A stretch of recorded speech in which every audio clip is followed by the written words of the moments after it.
and generosity. We are indebted to you for this kind gesture. Recognize and appreciate the brilliance in the community. It's an old saying that opportunity knocks only once. We believe if opportunity doesn't knock, build a door. Our guest of honor, Shri Manish Ji, we believe, has built many such doors for the companies he has led and the people he has mentored. And not to let go, we now grab this opportunity to listen to him. Ladies and gentlemen, please put your hands together for Shri Manish Ji Maheshwari, the guest of honor of this evening.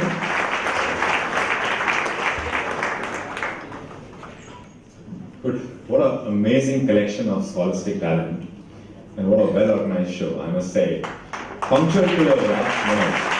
So I think a big round of applause for everything, all the effort that went behind organizing it. And I've been truly amazed and I feel privileged and honored to be here. I was looking at all the achievements that different students have listed. And not just academically they are so well accomplished, but also outside of academics as well. They have like achievements that really makes me feel very proud of this community of Maheshwari Samaj. And also, compared to them, I feel like I have not done much in life. I think if they have done so much at such young age, by the time they reach their 40s, I think in my mind they would be far, far ahead of any of us. So, इसके साथ सबसे पहले तो मैं धन्यवाद देना चाहूँगा the entire organizing committee, बंग जी, श्री बंग जी, तापड़िया जी, और लाहौटी जी, और दूस जी, और कलंत्री जी, और जो सारे organizing committee के member हैं, जिन्होंने they reached out to me and they felt that I was they felt I was appropriate to be sitting here. I personally don't feel. I think there's far more accomplished people than I am, and I think it's also a great privilege for me to share the stage with Mr. Biyani ji. I think I have been a great. He's been a great inspiration, not just for Maheshwari community, but I think for all the entrepreneurs across India. So I feel very privileged. So, welcome सबका धन्यवाद देना चाहूँगा. And what I would like to do in the next 10 minutes is just tell a few stories from my own personal life, so that I can bring home some of the lessons I have learned in my own life. And I think take it with a pinch of salt because this is one person's opinion. And but I thought it might be worthwhile here, given the young audience we have and young professionals who are just starting out their career. So, first of all, a very quick background about me. I want to start with my introduction. So, I hail from a small village called Ajitgarh in district Sikar in Rajasthan. And my father was the first person in the family to actually get formal education. And he became a CA and ventured outside the village, right? And through him, I saw that education is really important because it opened his mind, it gave him perspective, and he became more capable to sort of serve his family, his community, and that is how the whole, the love for knowledge, education, that got ignited in my mind when I looked at him and when I compared my father with my Chachaji and Tauji and other people, because I could see the difference, that how education empowers you and how education makes you more capable of doing more things for people around you and for your community. And that's how the love for education began in my life. So I'm going to talk about 3 lessons I have learned in my life, and I think I'll learn many more lessons, but this is what I've learned so far. So the very first lesson is basically that you are the best judge of your potential. And I think what it means is that never let others judge your potential, right? Because when someone says you can't do it or they express doubt, they are not expressing doubt in you, they are basically projecting their own capabilities on you. Right? I mean, so actually you should always listen to others, but at the end of the day, you should do what you think you should be doing, right? And the story here is my own personal life. I mean, I went to a community Maheshwari school in Jaipur, and most people who came there were from ordinary families, and most of them, I think after education, stayed in Jaipur, joined their small family business or whatever profession they wanted to be. And they had mediocre ambitions in life, they were happy. I mean, there's not to pass any judgment on people. Having said that, on the other hand, I always felt that I could do more. So I think from that school, I studied very hard. I went to Shri Ram College In those days, it was the cutoff was not 100%, so I was able to make it then. These days, I don't know if I was able to make it to a Sri Ram College in Delhi. And from Sri Ram College also, I mean, it was very new experience for me because for the first time in my life, I had gone to a capital city of Delhi, and I was an outsider. I couldn't speak very good English then. I used to speak in broken English, and I think with all the students there who came from very senior IAS families or very wealthy business families, I used to feel a bit of an outsider, and I was living in the hostel. And it was very difficult, my first few months there, right? And ragging, of course, was notorious in those days. But at that point in time, I made up my mind that, this is something I want to crack, and I said, why don't I contest elections, and I want to win the elections.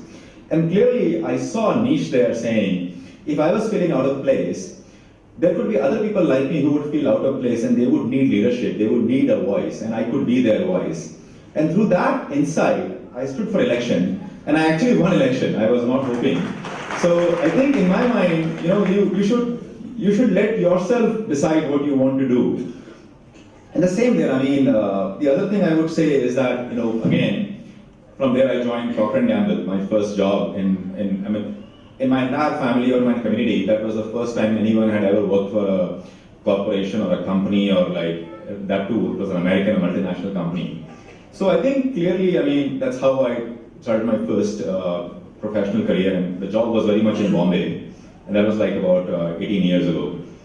And then I got exposed to a lot of management practices and a lot of people from the US. And that time I made up my mind that I want to go to an Ivy League, right? And again, I mean, if I had told people back in my town, no one would really know what it really means and what's the point. But I think it took, I mean, that was something at the back of my mind. I kept working for 5 years because I was enjoying my work. And then I sort of cracked the Gmail and all that stuff. So clearly, you need to be the judge for your own capabilities. And I think you should do what you want to do. And I think you should listen to people, but at the end of the day, it's in your own hands as to what you want to accomplish and be, right? So there's a famous quote, right? I mean, from Abraham Lincoln, I think one of the most renowned US president who led the whole country through the Civil War. So he said that, always bear in mind that your own resolution to succeed is more important than any other thing, right? So I think that's what really matters. The second lesson, so the first lesson was like, you are the best judge of your potential. The second lesson that comes to my mind is, you must do what you think you cannot, right? I think the thinking here is that unless you push the boundaries for yourself and for those around you, there won't be any progress in the world, right? I mean, the progress depends on pushing the boundaries. So the moment you get satisfied and get like very comfortable, the progress would cease to happen, right? And I think education and progress is not just going to colleges and universities. In my mind, education is a lifelong process. I think no matter where you are, you should take up a new project, new role, new thing that actually you have not done it, and sort of you sometimes thought you could not do it, right? So if I look at my own background, I mean, after I did my MBA from Wharton, I joined consulting, I joined McKinsey in New York, and because that seemed to be the most difficult thing to do in those days. And I think it was an amazing experience. I got exposed to a lot of Fortune 500 companies, advised CEO boards, etc. in the US, in Europe, and in Asia Pacific. After that, I mean, the next thing for me was I had never done tech. I mean, I'm not an engineer by training. So I said, why don't I go into tech world and understand tech a bit more? So I went to Bay Area, California, worked for a company called Intuit, which is the US leading corporation when it comes to personal finance software. And did that for a couple of years, did a startup. And then sort of also in India, I wanted to see how this whole new age economy is doing and how different kind of startups are trying to change the game here. So I took up a challenge and joined Flipkart in those days, early days, and built the whole marketplace. And now I'm in media industry, completely new industry for me. I'm learning a ton, and I think I'm trying to figure out how news and opinion get shaped, how they shape the whole narrative in the country, how different opinions surface, and how sort of people's perceptions get formed, right? And how public opinion is mobilized, right? So I think it's a great learning for me. So clearly, you should do things that you think you cannot do, because that's where the real education, and that's where the real learning is.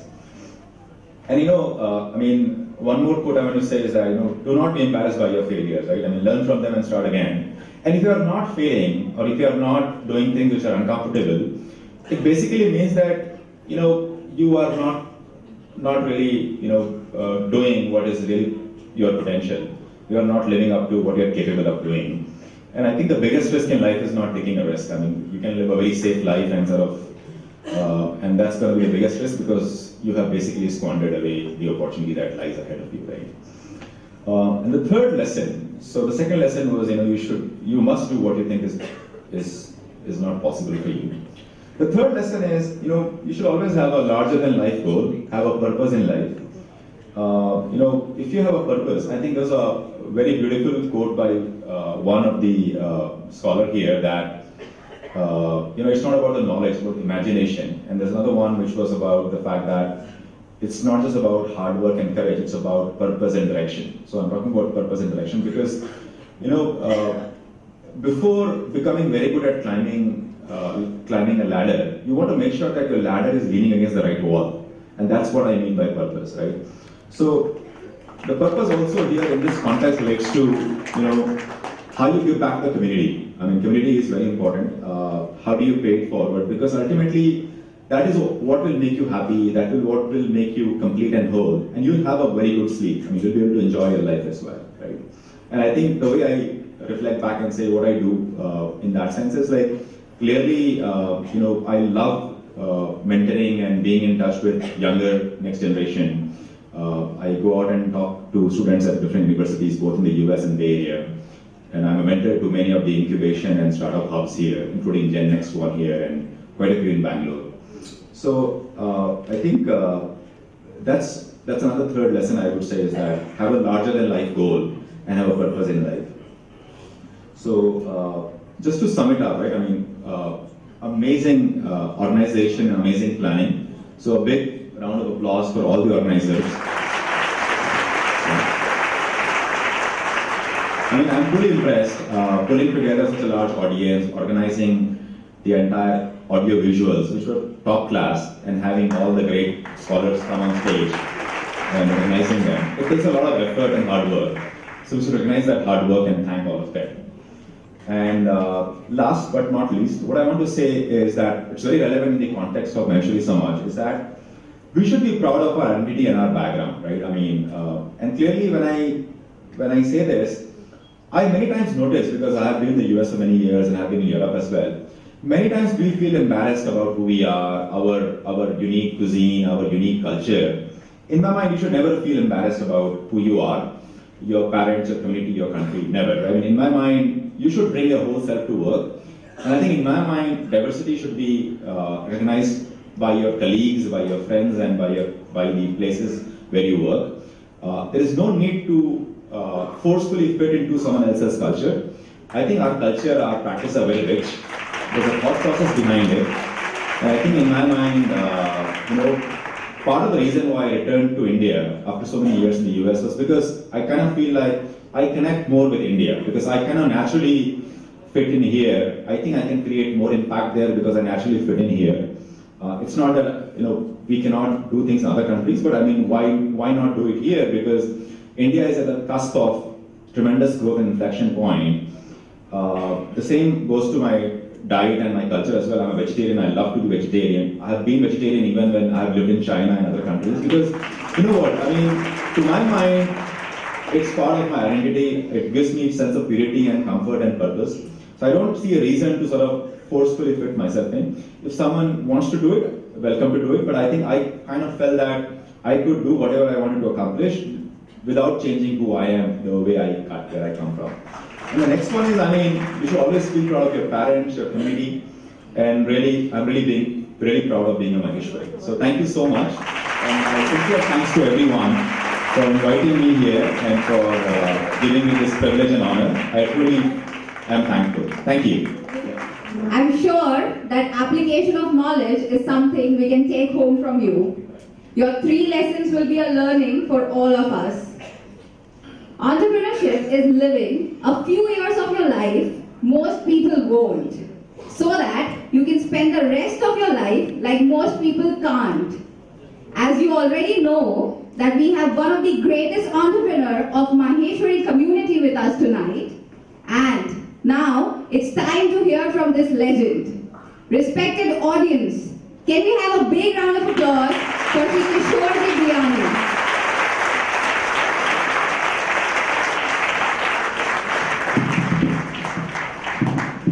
Namaste. I think it's, I was feeling belittled today in front of all the scholars. On the left, Mr. Lavati is an engineer, on the right, Mr. Maheshwari was an MBA from Wharton, and I am just a mere graduate. So I'll tell you about my story of education, which will be very, very interesting for a lot of people like you. I was born up in a building in Bombay, a building called Mana Mandir, and it was a road called Manamundi Road, and I lived in a building called Jivan Vihar, and we had a school which was probably 100 meters from my home. And I till 10th, I just passed the school. I don't have much memories of the school, but I remember I never failed, but I never came anywhere between the first